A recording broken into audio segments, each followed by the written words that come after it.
She was a nobody, a waitress scraping by on tips and stale coffee. He was the heir to the city's most violent empire. Their worlds should never have touched. But when a quiet Tuesday shift turned into a bloodbath, Ilara Vance didn't run. She threw herself in front of a bullet to save a child she didn't even know. She expected to die on that dirty diner floor. Instead, she woke up in silk sheets, inside a fortress, with a massive diamond on her finger. She wasn't just a survivor anymore. She was Mrs. Lorenzo Valenti. But in the Mafia, a wedding ring isn't a promise of love, it's a target. Get ready for a story of blood, betrayal, and a passion dangerous enough to burn the city down. The neon sign of Joe's all-night diner buzzed with an irritating insect-like hum, flickering against the relentless New York rain. Inside, the air smelled of grease, pine-scented cleaner, and the damp wool of the late-night crowd. Ilara Vance wiped down the counter for the 50th time that night, her movements mechanical. At 24, her life was a series of calculations. 3 shifts a week at Joe's covered rent in her shoebox apartment in Queens. 2 shifts at the library covered tuition. The remaining $17 in her tip jar would hopefully cover groceries, provided she stuck to ramen and apples. "Hey, Ilara, top me off." She forced a smile for Mr. Henderson, a regular who tipped in nickels. "Coming right up, Earl." As she poured the black coffee, the bell above the door chimed. It wasn't the usual drunk stumbling in from the dive bar next door, nor was it a trucker looking for pie. A boy walked in. He couldn't have been more than 7 years old. The atmosphere in the diner shifted subtly, a primal instinct rippling through the room. The boy was dressed in a miniature navy peacoat that likely cost more than Ilara's entire tuition. His hair was slicked back, dark as oil, and his eyes, terrified, wide and intelligent, darted around the room. He was clutching a teddy bear that looked worn, the only ordinary thing about him. He didn't look at the menu. He looked at the door behind him. Ilara felt a cold prickle on the back of her neck. She set the coffee pot down. "Hey there, sweetie," she said, her voice dropping to a gentle hush. "You lost?" The boy didn't answer. He scrambled onto a stool at the far end of the counter, trying to make himself small. Ilara wiped her hands on her apron and started moving toward him. But the bell chimed again. This time, the door didn't just open, it was shoved with force. 2 men entered. They wore rain-slicked leather jackets and heavy boots. They didn't look like customers. They looked like predators. One of them, a man with a jagged scar running through his eyebrow, scanned the room until his gaze locked on the small boy in the peacoat. The boy whimpered. It was a sound so small, so filled with pure, distilled terror, that it shattered Ilara's paralysis. "There he is," Scar-Eye muttered, reaching into his jacket. Time warped. It became something thick and viscous, like syrup. Ilara saw the glint of blue steel as the gun cleared the leather jacket. She saw the boy squeeze his eyes shut, hugging the bear. She saw Mr. Henderson drop his coffee mug, the ceramic shattering in slow motion. Ilara didn't think. She didn't calculate her tuition or her rent. She simply moved. She vaulted over the counter, her sneakers squeaking against the linoleum. "Get down!" she screamed, though the sound felt trapped in her throat. The gun cracked, a deafening, thunderous boom in the small space. Ilara launched herself, her body colliding with the boy's small frame, tackling him off the stool and onto the dirty floor, just as the air where his head had been hissed with the heat of a bullet. They hit the ground hard. Ilara curled around him, a human shield of denim and apron. Bang! Bang! 2 more shots. Pain, white-hot and searing, exploded in her left shoulder. It felt like being struck by a sledgehammer made of fire. "Stay down," she gasped. pressing the boy's face into her chest. Her uniform was wet, but not from the rain. "Don't! Look!" The door chimed again, shouting, more gunfire, but this time it sounded different, heavier, rhythmic, controlled, the sound of bodies hitting the floor. "Leo! Leo!" A deep, baritone voice roared, filled with a terrifying mixture of panic and rage. The boy in her arms sobbed. "Papa!" Ilara's vision began to blur at the edges. The ceiling fan was spinning too fast. A man dropped to his knees beside them. He smelled of expensive cologne, santal and cedarwood, and gunpowder. Expensive leather shoes filled her fading vision. "She's hit," the deep voice growled. "Get the car, now!" Large, rough hands touched her. They were gentle, surprisingly so. "I've got you," the voice said. It was the last thing she heard before the darkness swallowed her whole. Waking up was not a singular event, but a series of confusing, disjointed moments. First, there was the smell. It didn't smell like a hospital.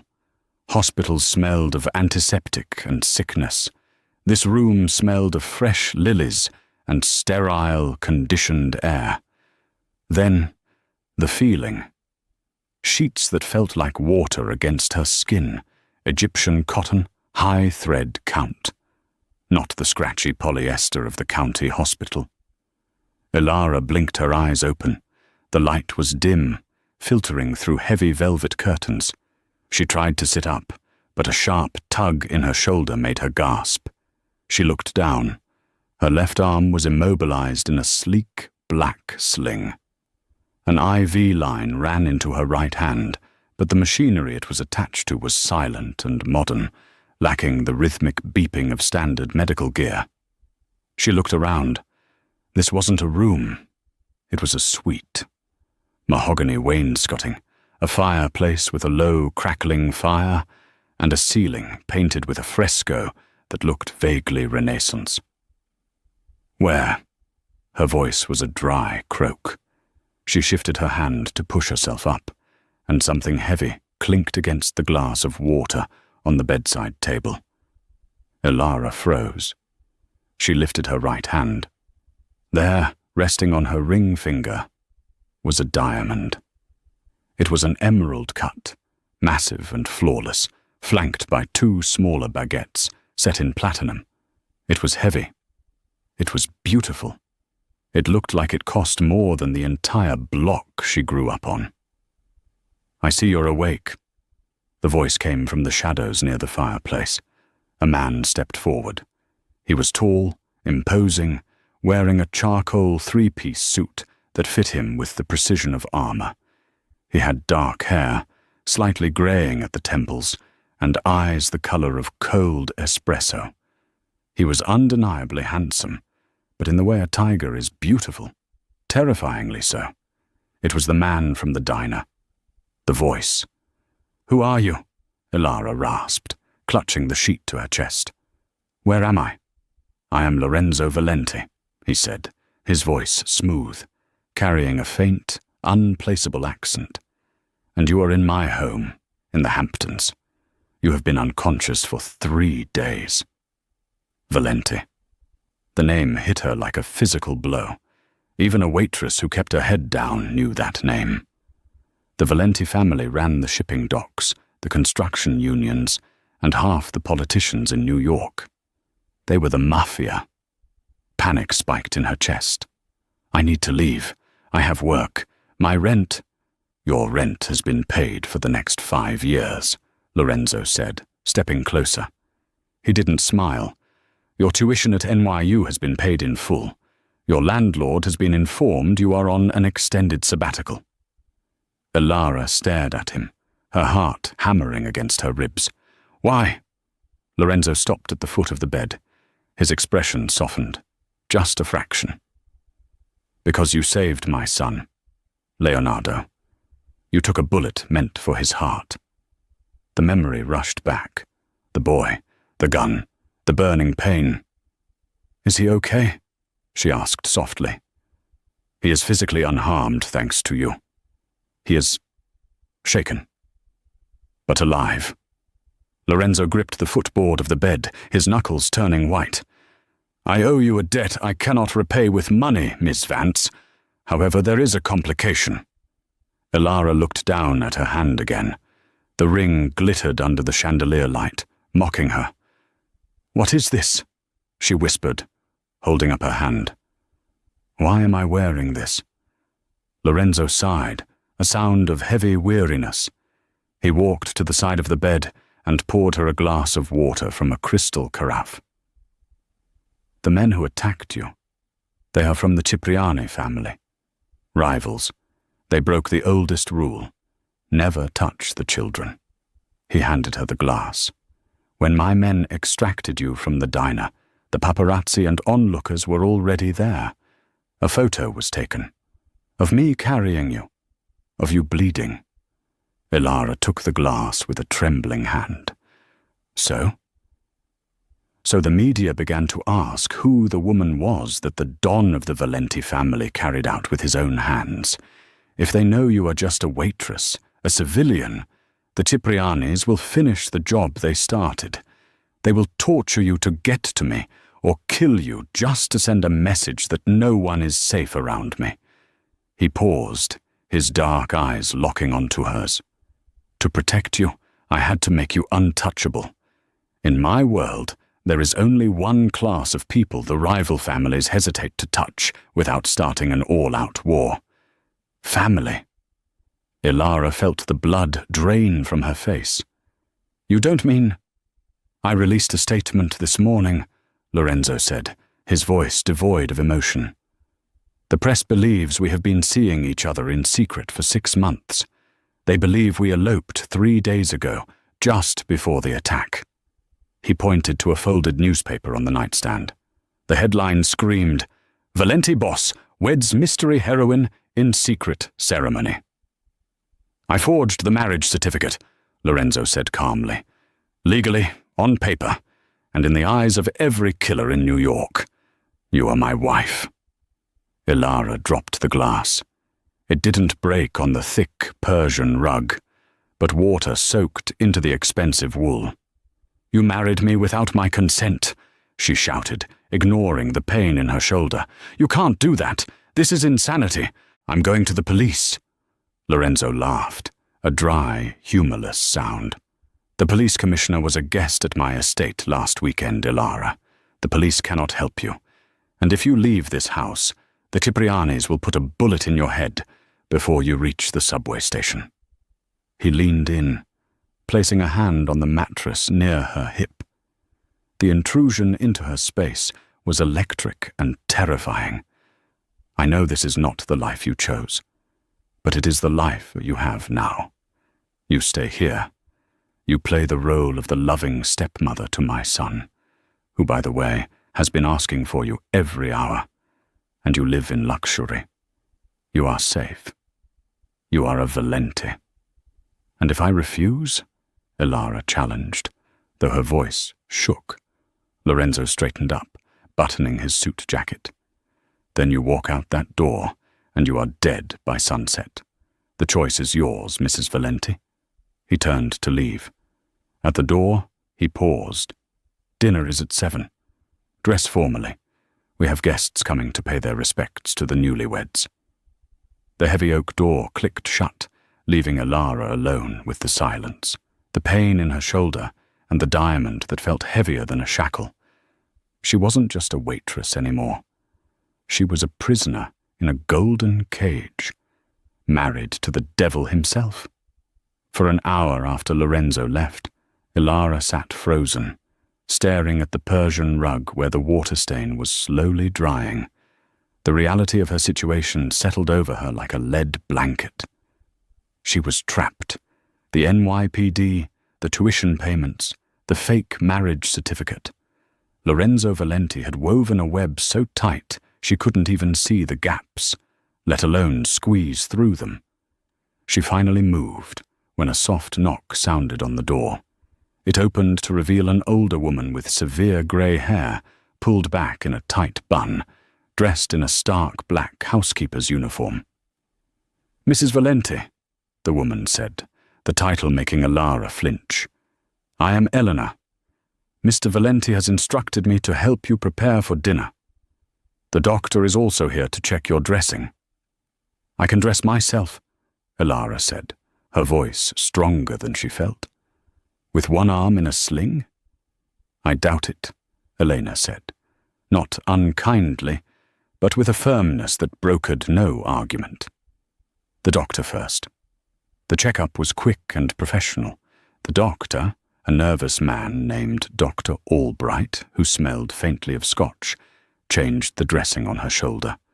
The wound was angry and ugly, a jagged reminder of the diner floor. Once he left, Elena opened a set of double doors on the far side of the room that Elara hadn't noticed. Elara gasped. It wasn't a closet, it was a boutique. Rack after rack of clothing stretched out, organized by color and occasion. There were silks, cashmeres, and imported wools. She saw labels she'd only read about in magazines left behind by wealthy customers at the diner. Gucci, Versace, Dior.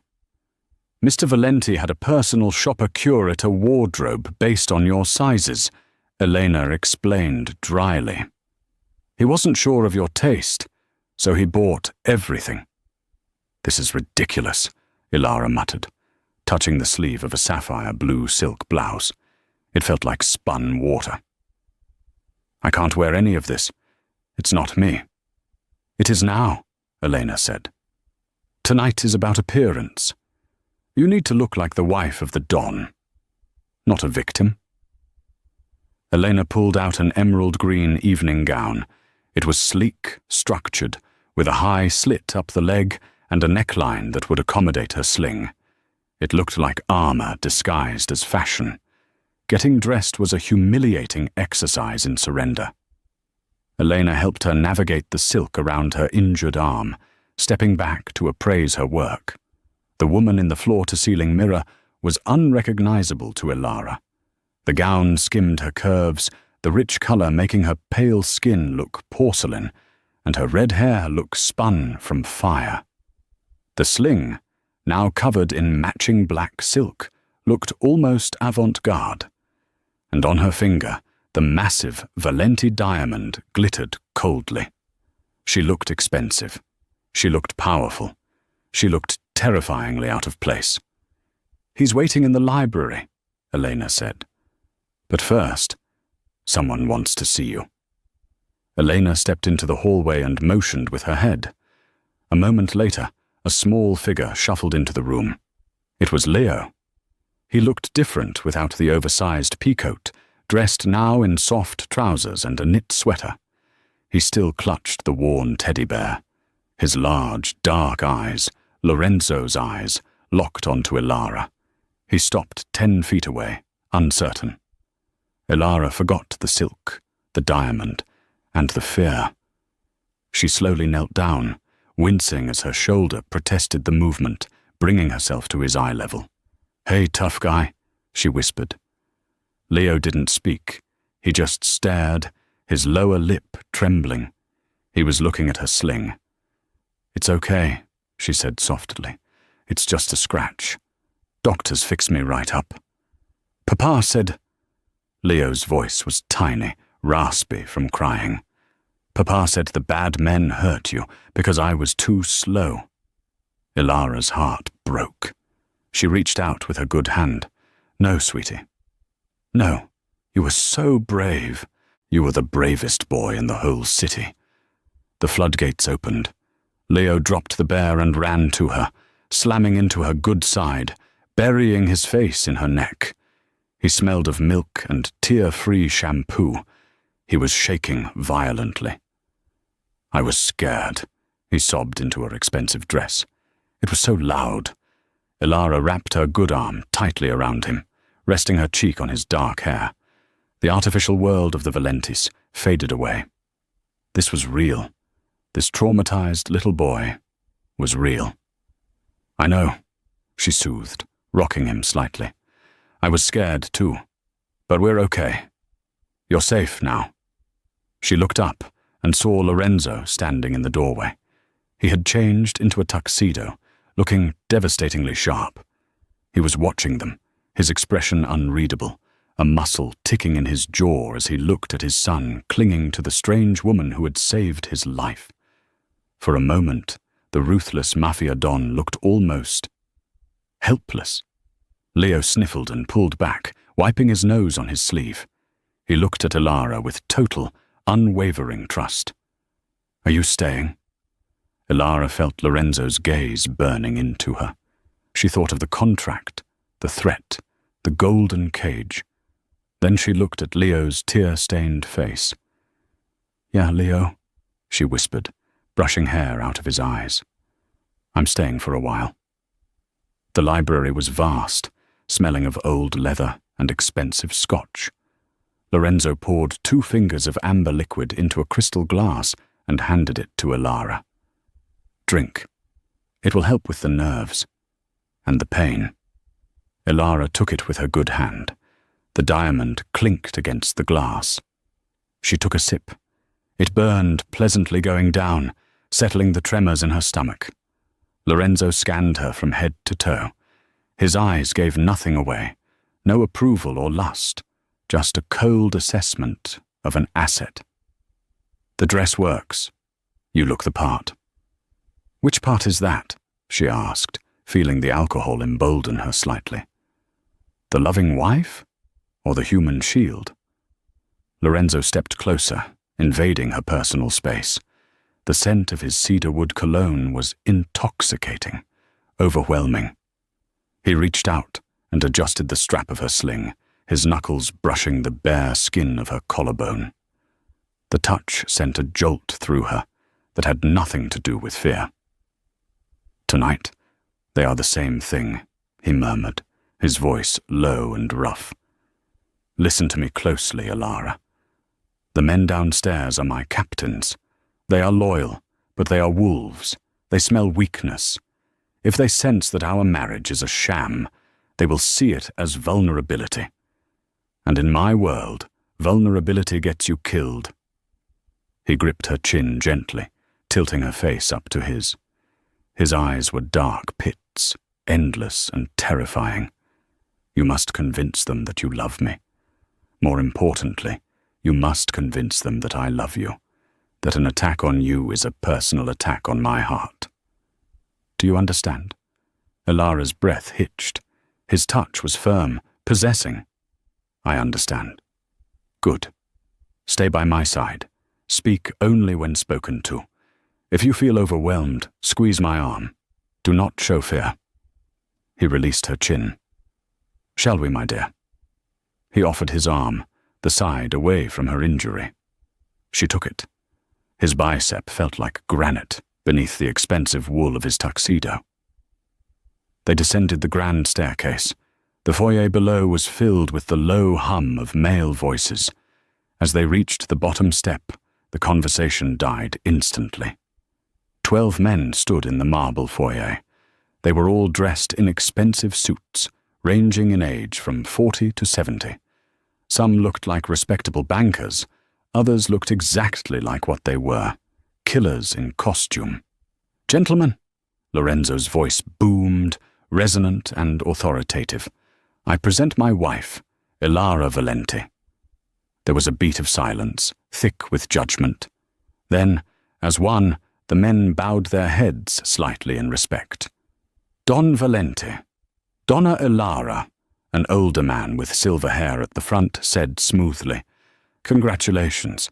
A surprise, but a welcome one. We were all relieved to hear of your recovery." "Thank you, Salvatore," Lorenzo said, guiding Elara toward the dining room.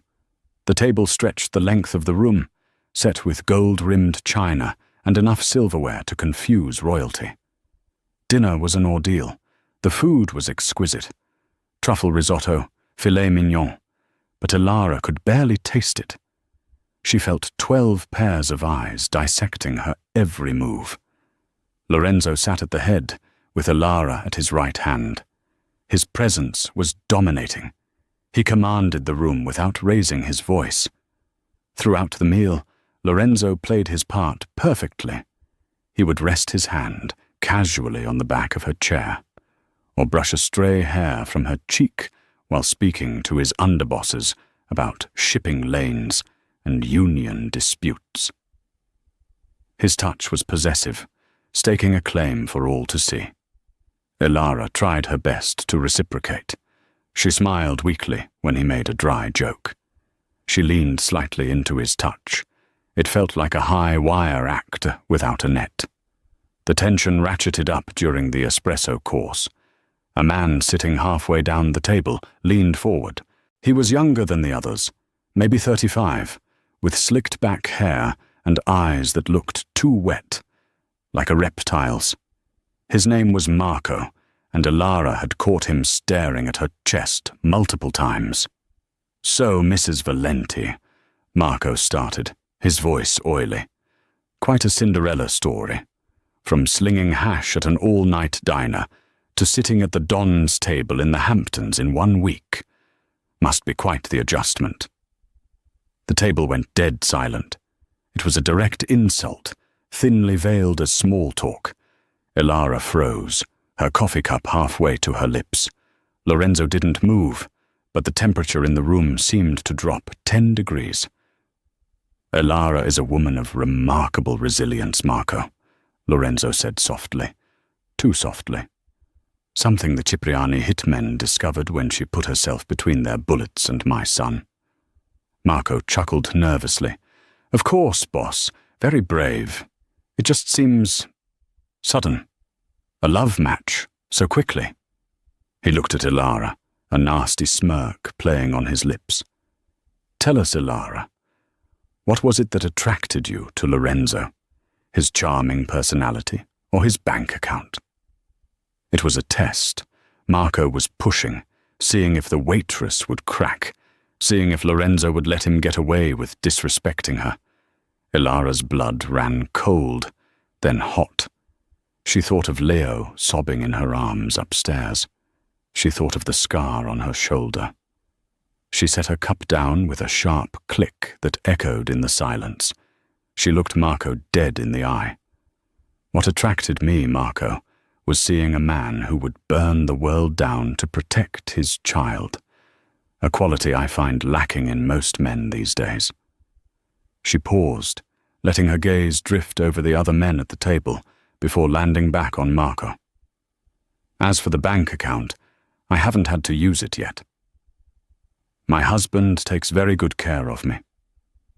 A flicker of surprise passed through Marco's eyes. He hadn't expected her to bite back. Lorenzo slowly turned his head toward Marco. The look on the Don's face was terrifying. It was the look of a predator, deciding exactly where to sink its teeth. "Marco," Lorenzo said, his voice a low rumble that vibrated through the wood of the table.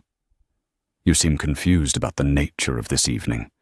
This is a celebration of my marriage, not an interrogation of my wife." He stood up slowly. He didn't look at Ilara. His entire focus was on the insolent underboss. "Apologize to Donna Ilara. Now." Marco paled. He realized too late he had crossed a fatal line. He stood up, his chair scraping loudly against the wood floor. "My apologies, Donna Ilara," he mumbled, looking at his shoes. "I meant no disrespect. It was a poor joke." "Sit down," Lorenzo commanded. Marco sat instantly. Lorenzo remained standing, his gaze sweeping the table.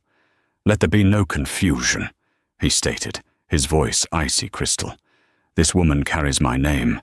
She carries my blood on her skin from saving my heir. She is Valenti. Anyone who disrespects her disrespects me. And you all know the penalty for that." The silence that followed was absolute. The message was received. Ilara wasn't just a prop. She was under the ultimate protection. Lorenzo sat back down and placed his warm, heavy hand over Ilara's trembling left hand, covering the diamond with his palm. "Dessert," he said calmly to the hovering waiters. As the staff moved in with silver trays, Lorenzo leaned close to Ilara's ear, his breath warm against her neck. "Well done, wife," he whispered. Ilara shivered. She had survived the lion's den, but she realized with dawning horror that the most dangerous beast in the jungle was the one holding her hand. 3 weeks had passed since the dinner from hell. Life in the Valenti estate had settled into a strange, suffocating rhythm. Ilara's shoulder had healed enough to shed the sling, leaving behind a puckered pink scar that she traced in the mirror every morning, a permanent reminder that her old life was dead. She had become a ghost in a mansion of secrets. She spent her days with Leo, reading to him in the library or playing chess, a game the 7-year-old was prodigiously good at. Lorenzo was a phantom, appearing only for dinner, smelling of cigars and gunpowder, his eyes always scanning the perimeter, never resting on her for too long. But tonight was different. Tonight was the annual Venetian charity gala at the Plaza Hotel. It was the biggest social event of the season, and more importantly, it was neutral ground where the 5 families pretended to be civilized over champagne and caviar. "Hold still," Elena muttered, pinning a diamond brooch into Ilara's hair. Ilara stared at her reflection. The dress Lorenzo had chosen was a weapon in itself, a floor-length gown of midnight blue velvet, backless and long-sleeved, fitting her like a second skin. A mask of silver filigree and sapphire sat on the vanity table. "Do I really have to go?" Ilara asked, her stomach churning. "The Don cannot appear weak," Elena said, her voice softer than usual. "A man who hides his wife is a man who fears for her safety. If he parades you, it shows he is untouchable." A knock at the door interrupted them. Lorenzo entered. He stopped dead in his tracks. He was wearing a tuxedo that was cut to perfection, a black silk mask already in his hand. But his eyes were fixed on Ilara with an intensity that made the air in the room feel thin. For the first time, he didn't look at her like an asset. He looked at her like a man starving. "You look—" He cleared his throat, a rare crack in his armor. "Adequate." Ilara smirked, grabbing her silver clutch. High praise from the boss. The drive to the city was silent, the armored limousine cutting through the rain. Lorenzo's hand rested on his knee, clenching and unclenching. "Stay with me," he said as the car slowed. "Do not go to the restroom alone. Do not accept drinks from anyone but the bar. If the music stops, you drop to the floor." "Romantic," Ilara deadpanned. "I am not trying to romance you, Ilara. I am trying to keep you alive." Inside, the ballroom was a sea of masks and jewels. The air smelled of expensive perfume and hidden malice. As they walked in, heads turned. Whispers hissed like snakes behind fans. The waitress, the hero, the wife. Lorenzo placed a hand on the small of her back. The heat of his palm burned through the velvet. They danced, a waltz that felt more like a battle. Lorenzo moved with surprising grace, guiding her effortlessly through the crowd. "They are all watching," he whispered in her ear, pulling her flush against him. "Let them watch," Ilara whispered back, her confidence surprising even herself. "I'm not afraid of them. I took a bullet, remember?" Lorenzo pulled back slightly, his dark eyes searching hers behind the silver mask. "I remember. Every night." The moment was shattered by a man approaching them. It was Salvatore, the silver-haired underboss from the dinner, wearing a gold mask. "Don Valenti." "Donna Ilara." Salvatore nodded respectfully. "A beautiful evening, but there is urgent business. The union rep is in the smoking room.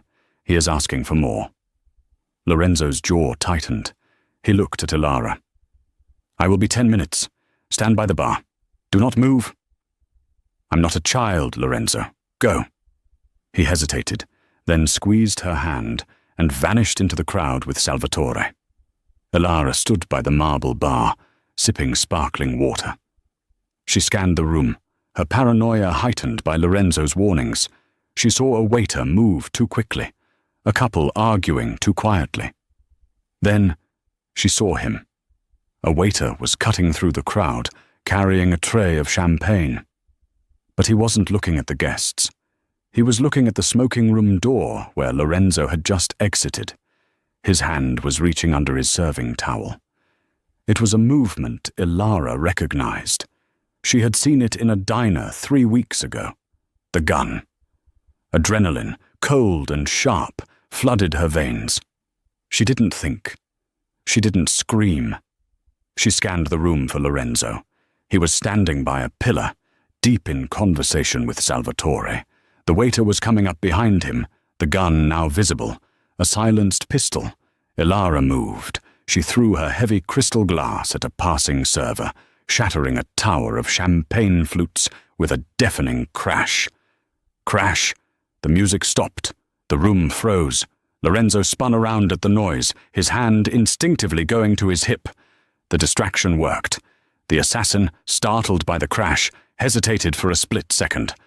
In that second, Lorenzo saw the gun. Pop, pop. Lorenzo fired 2 shots from his own concealed weapon before the assassin could raise his arm. The attacker dropped to the floor, dead before he hit the marble. Screams erupted. Chaos. "Ilara!" Lorenzo roared, scanning the panic-stricken crowd. "I'm here!" She ran toward him, kicking off her heels to move faster. But as she reached him, another figure emerged from the crowd. Not an assassin, but a police officer in uniform. Then another, and another. The doors burst open, and a dozen SWAT team members flooded the room. "NYPD! Everybody down!" Lorenzo grabbed Ilara, pulling her behind the thick marble pillar. "It's a set-up," he hissed. "Not a hit. A raid." "But you own the police commissioner," Ilara cried. "Not the feds," Lorenzo growled, looking at the tactical gear. "This is FBI. Someone gave them the books. Someone gave them everything." He looked at Salvatore, who was standing next to them, looking pale. "Salvatore, get the car to the back exit," Lorenzo commanded. Salvatore nodded and ran. "Come on." Lorenzo grabbed Ilara's hand. They didn't run toward the exit. They ran toward the kitchens. They burst through the swinging doors, startling the chefs. Lorenzo navigated the labyrinth of stainless steel like he had memorized the blueprints. They exited into a wet, garbage-strewn alleyway. "Where is the car?" Ilara gasped, the cold air hitting her exposed back. The alley was empty. No limousine, no Salvatore. Just a black van idling at the end of the block, its headlights off. "He's not coming," Lorenzo said, his voice deadly calm. He pulled Ilara behind a dumpster, just as the side door of the van slid open, and automatic gunfire chewed up the brick wall where they had been standing a second ago. "Salvatore!" Lorenzo spat the name like a curse. "He didn't call the car, he called the cleanup crew." They survived the alley by a miracle and a heavy dose of violence. Lorenzo had returned fire, suppressing the shooters long enough for them to break a window and scramble into the basement of a neighboring laundromat. They had moved through the sewers, a humiliating, filthy trek that ruined the velvet dress and the tuxedo, until they emerged in Hell's Kitchen, miles away from the chaos. Now, they were in a safe house. It was a small, dusty apartment above a failing bakery, stocked with nothing but medical supplies, canned food, and weapons. Ilara sat on the edge of the sagging mattress, shivering. She was covered in grime, her feet bleeding, her expensive dress torn. Lorenzo was pacing the small room, stripping off his ruined jacket and unbuttoning his blood-stained shirt. He was a caged animal, vibrating with rage. "Salvatore," he muttered again, pacing. "He's been with my father since before I was born. He held me at my baptism." "He set you up," Ilara said quietly. She wasn't shaking anymore. The shock had faded, replaced by a cold clarity. "At the party, he led you away, He distracted you so the shooter could get close, and when that failed, he called the feds to flush you out into the alley. Lorenzo stopped pacing. He turned to look at her. He looked exhausted, the adrenaline crash hitting him hard. He walked over to her and knelt down, much like she had done for Leo weeks ago. He took her bruised feet in his large, rough hands. He didn't speak. He just found a wet cloth from the bathroom and began to gently wipe away the dirt and blood from her soles. The act was so intimate, so subservient, that it stole the breath from Ilara's lungs. "Why?" she whispered. "Why are you doing this?" Lorenzo looked up, his eyes dark and unguarded. "Because you saved me tonight. Again. You saw the shooter before I did. You caused the distraction." He finished cleaning her feet and sat back on his heels, resting his hands on her knees. "I pulled you into this hell, Ilara. I forced you to marry me. I threatened you. And yet, you fight for me. You fight for my son." He shook his head as if he couldn't understand it. "Why didn't you let the shooter take me? You would have been free." Ilara looked at him, really looked at him. She saw the burden of the crown he wore, the loneliness of a king who couldn't trust his own knights. "Because Leo needs a father," she said softly. "And because I don't think you're the monster you pretend to be, Lorenzo." Lorenzo stood up slowly, the air between them shifting, charging with electricity. He reached out and touched her cheek, his thumb tracing her jawline. "I am a monster, Ilara," he whispered, leaning in. "But for you, I would be a man." He kissed her. It wasn't a gentle kiss. It was desperate, fueled by the brush with death and the rage of betrayal. It tasted of rain and danger. Ilara didn't pull away. She wrapped her arms around his neck, pulling him closer, needing to feel the life in him, the heat of him. For an hour, the war outside didn't exist. There was only the safe house, the dust, and two people clinging to each other in the wreckage of their lives. Later, as Ilara lay awake watching the shadows on the ceiling, Lorenzo sat by the window, cleaning his gun. The intimacy had broken the barrier between them, but the reality of their situation was crashing back in. "We have a problem," Lorenzo said, not looking at her. "Salvatore isn't just a traitor. He's the key holder. He knows the location of every safe house, every account, and Leo's location." Ilara shot up in bed, clutching the sheet. "Leo, but he's at the estate, with the guards." "Salvatore controls the guard rotation," Lorenzo said, his voice cracking. "If Salvatore has flipped to the Ciprianis, he will open the gates for them." Ilara scrambled out of bed, ignoring her soreness. "We have to go. Now." "We can't," Lorenzo said, checking the magazine of his pistol. "The city is swarming with feds and Cipriani hitmen. If we step outside, we're dead. I have to call my loyalists, but I don't know who is left." "Think," Ilara pleaded, grabbing his arm. "Is there anyone Salvatore doesn't control? Anyone outside the system?" Lorenzo looked at her, his eyes narrowing. "There is one person. My estranged brother. Dante." "Why is he estranged?" "Because he is crazy," Lorenzo said grimly. "He runs the underground fighting rings in the Bronx. He hates me. He hates the family business, but he hates the Ciprianis more." "Call him," Ilara urged. "I can't. He doesn't use phones. We have to go to him." "Then we go," Ilara said, grabbing her torn dress. "We go to the Bronx. We get your crazy brother, and we save your son." Lorenzo looked at her with a mixture of awe and fear. "You realize if we walk into Dante's territory, he might kill me himself?" "He can try," Ilara said, tying her hair back, her eyes flashing with a ferocity that matched his own. "But he'll have to get through me first." Lorenzo actually smiled, a small, dangerous curve of his lips. "Mrs. Valenti," he said, handing her a spare pistol. "I think I finally married the right woman." The Bronx at 304M was a different world from the manicured lawns of the Hamptons. It was a world of concrete, steam, and shadows. Lorenzo navigated the stolen sedan to an abandoned meatpacking plant near the river. The thumping bass of heavy metal music vibrated through the ground before they even reached the door. "Stay behind me," Lorenzo warned, checking his weapon one last time. "Dante is unpredictable." They pushed through the heavy iron doors into the pit.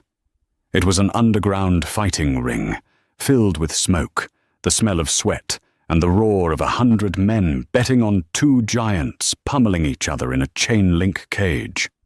Lorenzo walked through the crowd like Moses parting the Red Sea. Men stopped cheering and turned to stare. They recognized the cut of his suit, even ruined as it was. They recognized the face of the Don. A man sitting on a throne-like chair made of welded car parts stood up. He was the mirror image of Lorenzo, but distorted. Where Lorenzo was polished marble, Dante was jagged obsidian. He was covered in tattoos, his shirt unbuttoned, a scar running down his neck. "Well, well," Dante shouted over the music, spreading his arms wide. "The prince of the city descends to the sewers. Did you get lost, brother? Or did you finally run out of friends?" "I need your help, Dante," Lorenzo said, his voice cutting through the noise. Dante laughed, a harsh, barking sound. He hopped down from the platform. "You need my help, you who exiled me, you who said I was too wild for the family."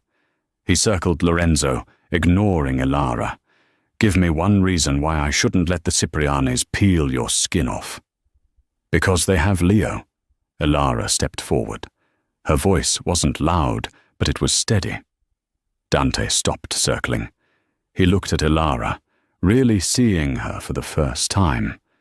He looked at the dried blood on her dress, the gun tucked into her waistband, and the fire in her eyes. "Who is this?" Dante asked, amused. "This is my wife," Lorenzo said. "Fake wife," Ilara corrected.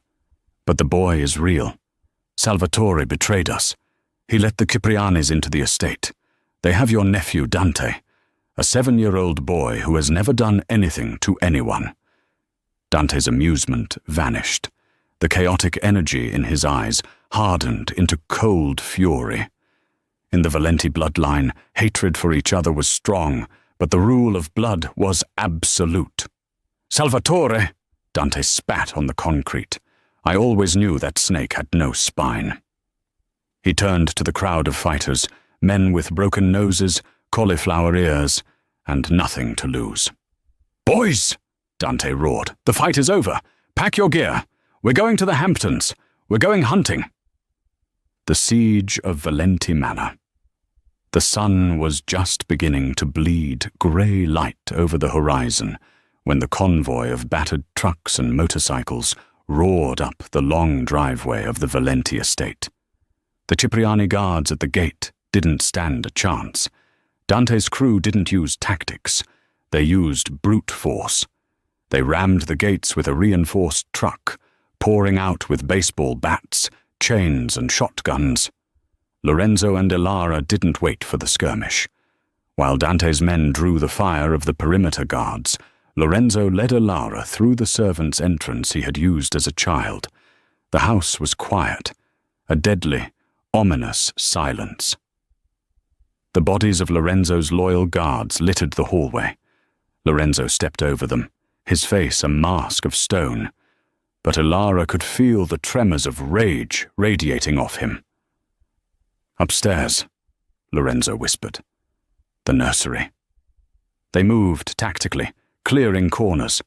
Ilara held the gun Lorenzo gave her with 2 hands, her heart hammering a frantic rhythm against her ribs.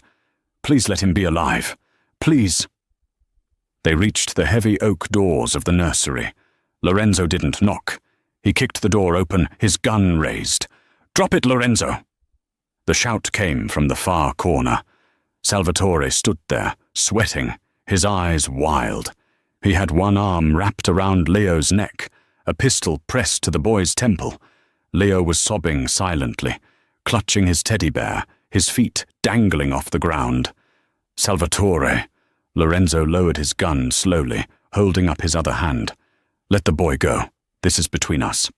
It's over, Lorenzo, Salvatore screamed. The Ciprianis promised me the city. They said you were weak, soft, playing house with a waitress.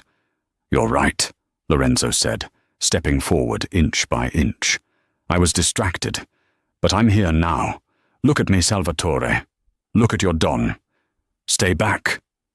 Salvatore pressed the gun harder into Leo's skin. Leo winced.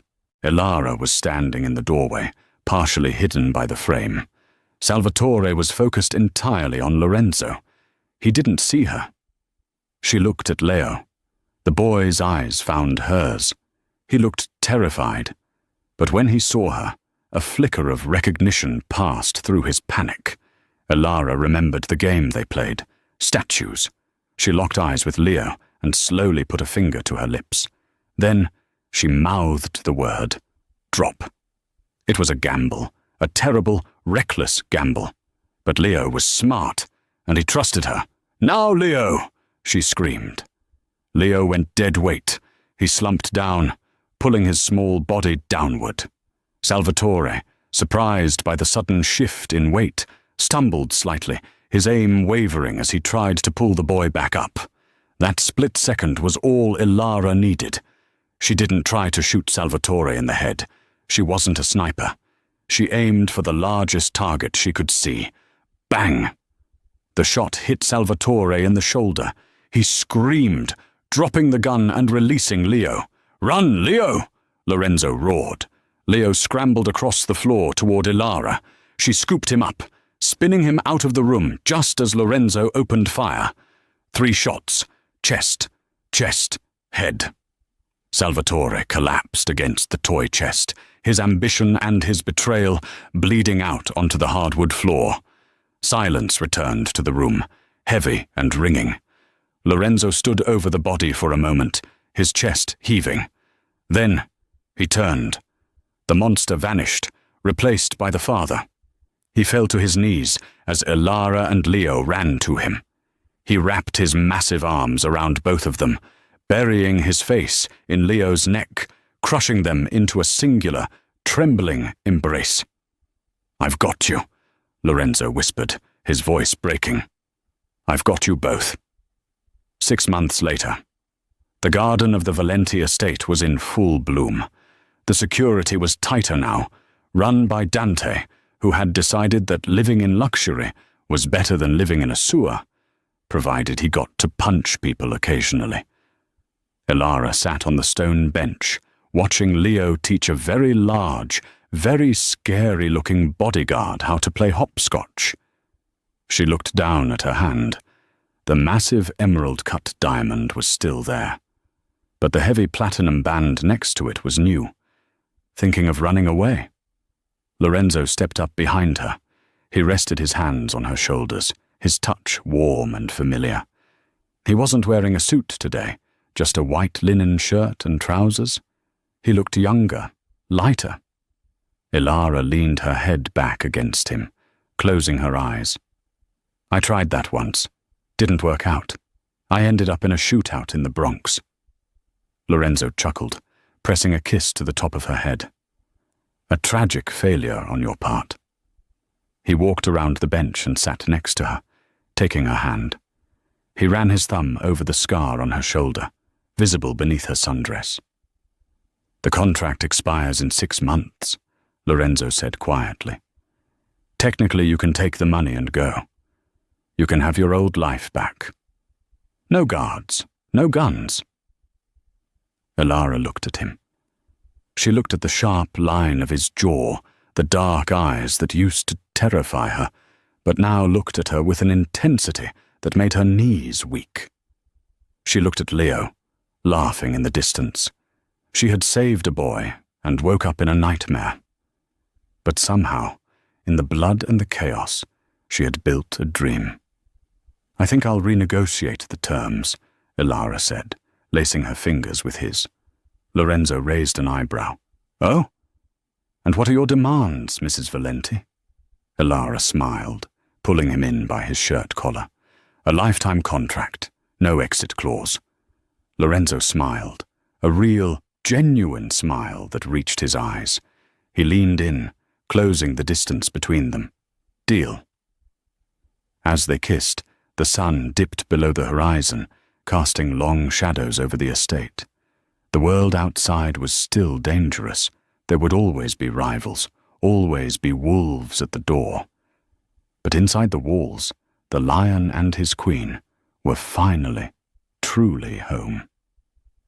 From a waitress in a diner to the queen of the New York underworld, Ilara didn't just survive the Mafia. She conquered its king. If this story kept you on the edge of your seat, please hit that like button. It really helps the channel grow. And if you want more stories of dangerous love, twisted betrayals, and unexpected romance, make sure to subscribe and ring the bell so you never miss a chapter. What would you do if you woke up married to a stranger? Let me know in the comments below. Thanks for listening, and I'll see you in the next story.